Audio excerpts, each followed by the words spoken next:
Saya akan sebutkan misal salah satu contoh kisah. Ibnu Qayyim rahimahullah Al-Jauzi mengangkat kisah tentang Abi Qudamah, ya. Seseorang yang disebutkan namanya oleh beliau. Sudah pernah saya sebutkan cerita ini belum? Selalu belum, ya. Baiklah. Abi Qudamah, kata Ibnu Jauzi, adalah seseorang yang suka berjihad di zaman dulu, zaman tabi'in, suka berjihad, berperang, dan dia selalu memotivasi orang untuk berjihad. Ditanya di salah satu masjid itu, dia lagi pulang dari jihad, pengalaman apa yang paling berkesan bagi anda di kancah peperangan jihad? Dia bilang, kisah seorang anak muda yang bertemu bidadari. Maka orang tanya, seperti apa ceritanya? Dia bilang, satu waktu saya pulang ke negeri saya, di kotanya. Kemudian saya motivasi orang untuk berperang, berjihad. Disampaikanlah motivasi, ayat-ayat, hadis, kisah-kisah nyata. Sampai orang-orang pada termotivasi untuk berjihad. Dia bilang, setelah selesai saya pulang, besok saya ingin bentuk pasukan, bergabung dengan pasukan muslimin untuk berjihad. Ya. Waktu saya pulang ke rumah, dia bilang tiba-tiba ada suara perempuan depan pintu. Memanggil, wahai Abi Qudamah, Abi Qudamah. Dia bilang, saya baca, a'udzubillahi minasyaitonirrajim. Jangan sampai ini godaan syaitan. Perempuan malam-malam memanggil-manggil depan rumah. Ya. Dia enggak bilang, saya enggak mau buka pintu. Terdengar lagi suara kedua kali, Abi Qudamah, Abi Qudamah, buka pintu. Suara perempuan, dia bilang, a'udzubillahi minasyaitonirrajim. Saya enggak mau buka ini, takut jadi fitnah, gitu kan.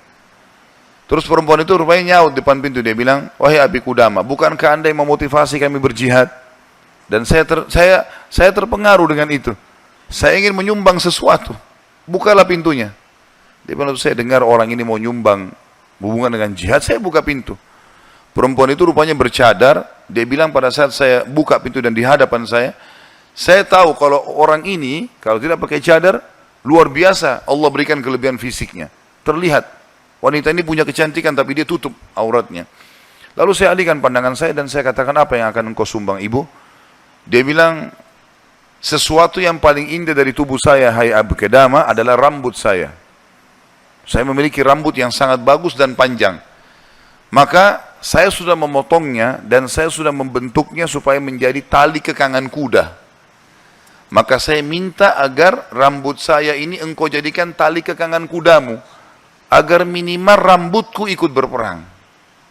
Abi Qudamah bilang, saya heran dengan imannya ibu ini. Luar biasa ini. Gak pernah ada orang terfikir seperti itu. Rambutnya panjang, lebat, tebal, dipotong, lalu dibuat sedemikian rupa sehingga bisa menjadi tali kekangan kuda. Gitu. Pakailah ini Abi Qudamah. Abi Qudamah bilang, baiklah, diambil. Pada saat sudah diambil, Abi Qudamah mau tutup pintu, dia bilang, sebentar, masih ada satu lagi Abi Qudamah. Dia bilang apa? Suami saya mati syahid.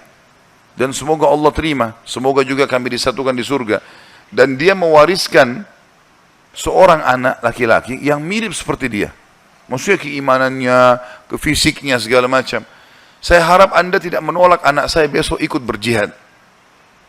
Kata Abi Qudamah, baiklah.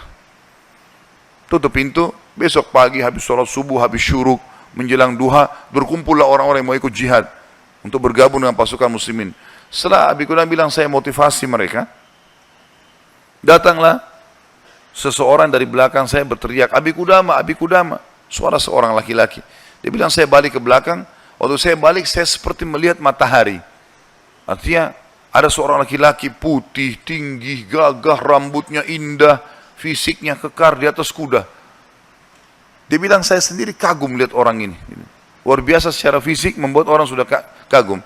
Dia bilang, terus dia bilang, hai Abi Qudamah, saya anaknya ibu semalam yang memberikan rambut kepada anda. Dan saya siap untuk ikut berperang. Dan wasiat ibu saya, agar saya jangan pulang. Suruh mati syahid. Kata Abi Qudamah, saya kagum lihat lagi anak ini. Sudah kagum lihat ibunya, kagum lihat anaknya. Bagaimana keyakinan mereka berdua tentang janji Allah. Dan hidupnya di situ sudah. Lingkup hidupnya itu adalah yang dijanjikan oleh Allah dan Rasulnya. Udah, Allah bilang dapat ini, ya sudah, diyakinkan iya. Sholat dapat ini, puasa dapat ini, jihad dapat ini. Yakin, tidak ada keraguan. Hidupnya terbentuk di situ, itu yang dijalani sama dia. Dia yakin meninggalkan juga dosa, ini adalah pintu yang baik. Kalau dia buat, dia akan jauh dari Allah. Maka dia berada di lingkup itu, kendaraan itulah. Kata Abi Qudama, baiklah anak muda, kau masih muda, gitu kan. Saya akan letakkan kamu di bagian belakang pasukan. Anak muda itu diam. Dia bilang, Abi Qudama bilang, ini saya tentu simpulkan ceritanya ya, karena saya tidak hafal secara lafaz letter tentang kisah, tapi saya datangkan poinnya gitu. Kata Abi Qudama waktu perang lagi berkecamuk, tiba-tiba anak muda ini sudah ada di depan. Lalu saya lihat dia, dan memang di pikiran saya dia bilang cuma anak muda itu saja. Saya datangin dia, hai anak muda mundurlah. Kau masih muda, belum berpengalaman, gitu kan. Saya khawatir atas dirimu. Dia bilang, wahai Abi Qudama, Allah berfirman, hai orang-orang beriman, kalau kalian bertemu dengan orang kafir, jangan kalian mundur. Allah bilang, jangan mundur, Anda suruh saya mundur, gitu. Gitu. Kata Abi Qudama, saya nggak bisa bantah ini karena dia pakai ayat. Gitu. Maka saya pun berada di sebelahnya sampai akhirnya karena perang lagi berkecamuk terpisahkan, otomatis terpisahkan. Waktu pasukan lagi istirahat, saya coba cari anak muda ini. Saya nggak cari, pikirannya sudah nggak ada yang lain. Targetnya anak muda ini gitu. Itu betul-betul menarik perhatian dia. Dia bilang begitu saya lihat orang lagi istirahat semuanya karena capek berperang. Maka saya lihat anak muda ini sibuk menyiapkan makanan para mujahidin, mengikatkan tali kudanya, menyiapkan rumput kudanya. Pokoknya dia sibuk dengan itu. Jadi dia betul-betul menikmati apa yang sudah Allah dan Rasulnya perintahkan. Ini targetnya dan ini benar bagi saya. Selesai. Ini adalah konsep hidup saya. Gitu. Maka Abi Qudama bilang, saya kagum melihat anak muda ini. Kemudian perang berkecamuk lagi. Berkecamuk lagi, yang kedua kali. Kemudian pada saat lagi maju, saya lihat anak muda itu di depan. Saya datangin lagi, hai anak muda, ke belakang lah. Dia bacain lagi ayat. Nah. Wahai Abi Qudama, Allah berfirman, hai orang beriman, kalau bertemu dengan orang kafir, jangan kalian mundur. Bagaimana Allah bilang jangan mundur, Anda suruh saya mundur? Abi Qudama diam, tidak bisa bantah karena dikatakan ayat. Berkecamuk peperangan dipisahkan oleh prajurit yang saling serang satu sama yang lain, sampai akhirnya tiba malam hari, waktu istirahat. Kata Abi Qudama, dua pasukan istirahat, lalu saya cari, di mana anak muda ini, di kemah mana dia? Cari-cari sampai dapat kemahnya. Kata Abi Qudama, waktu saya masuk dalam kemahnya, saya temukan anak muda itu sedang tertidur dan senyum. Senyum lebar gitu. Saya penasaran anak muda ini lagi mimpi apa gitu. Dia bilang saya tunggu sampai senyumnya sudah redah, kemudian saya tepuk, bangunkan. Hai anak muda, bangunlah. Apa yang kau lihat dalam mimpimu? Kata anak muda ini, demi Allah wahai Abi Qudama, saya melihat saya masuk ke surga. Saya masuk surga, saya lihat taman-taman, saya lihat pelayan-pelayan, lihat luar biasa surga yang luas. Dan saya lihat seorang wanita yang sangat cantik, saking cantiknya sampai saya tidak sabar untuk menjamahnya. Gitu kan. Lalu dia mengatakan, belum waktunya hai suamiku. Padahal sebenarnya anak muda ini belum menikah. Ya. Lalu dia bilang, engkau, perempuan itu bilang, engkau akan bertemu dengan aku besok siang. Kata anak muda itu, setelah itu Anda bangunkan saya. Dan saya berharap Allah membuat saya mati syahid besok. Gitu. Untuk mendapatkan apa yang Allah janjikan. Yang jelas, kata Abi Qudama, saya kagum. Artinya Abi Qudama pun sekian tahun berjihad, belum pernah mimpi seperti ini. Gitu kan? Besok pagi dia bilang berkecamuk lagi peperangan. Saya temukan anak muda itu di depan. Terus dia menyerang musuh. Gitu kan? Sampai akhirnya peperangan selesai. Dan sudah menang muslimin, korban banyak di musuh dan di orang muslim. Anak Abi Qudama bilang target saya mengejar mana? Cari anak muda ini. Terbunuhkah atau belum terbunuhkah? Dicari. Dia bilang saya cari di jenazah prajurit muslim yang disusun, ternyata ada bergeletakan, saya temukan ada anak muda itu. Penuh dengan darah. Gitu. Ya. Tapi masih hidup.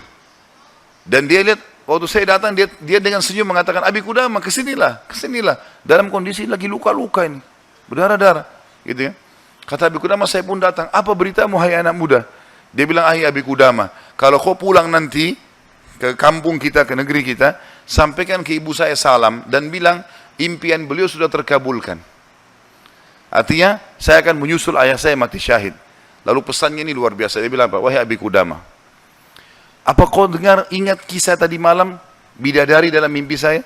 Kata Abi Qudama, iya. Sekarang ada di sebelah saya, sedang senyum dan menunggu ruh saya keluar. Lalu dia akan membawa saya ke surga.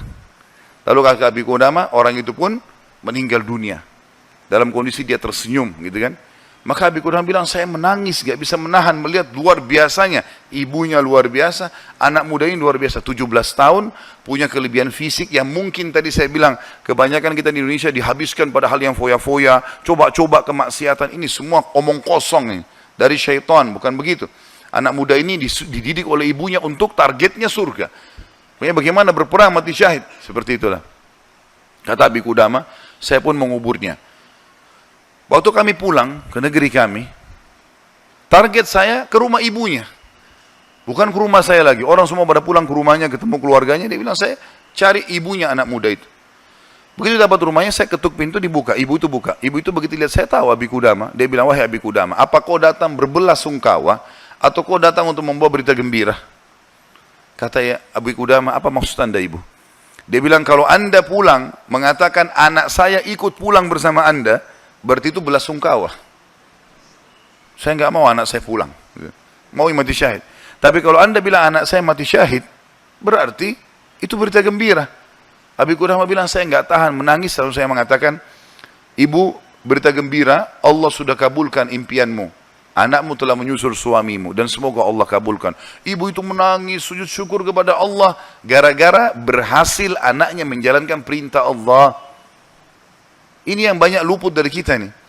Kita malah bangga kalau anak kita yang cantik keluar dengan telanjang sana sini, terbuka auratnya, atau mungkin meninggalkan pesantren dan sekolah di sekolah yang tidak ada pendidikan agamanya, atau keluar ke negara-negara kafir yang akhirnya mereka terdidik dengan hal-hal yang tidak baik, hanya karena bangga dengan urusan dunia, bukan bangga dengan urusan akhiratnya. Padahal itu tanggung jawab kita, gitu kan? Jadi teman-teman sekalian, menanamkan muraqabah, yakin kalau Allah mengawasinya, yakin akan janji Allah terhadap ibadah yang dia kerjakan, yakin ancaman Allah kalau dia melanggar, maka ini poin yang sangat penting, ini yang sedang kita bahas. Masalah bagaimana dia mendidik jiwanya dalam masalah muraqabah.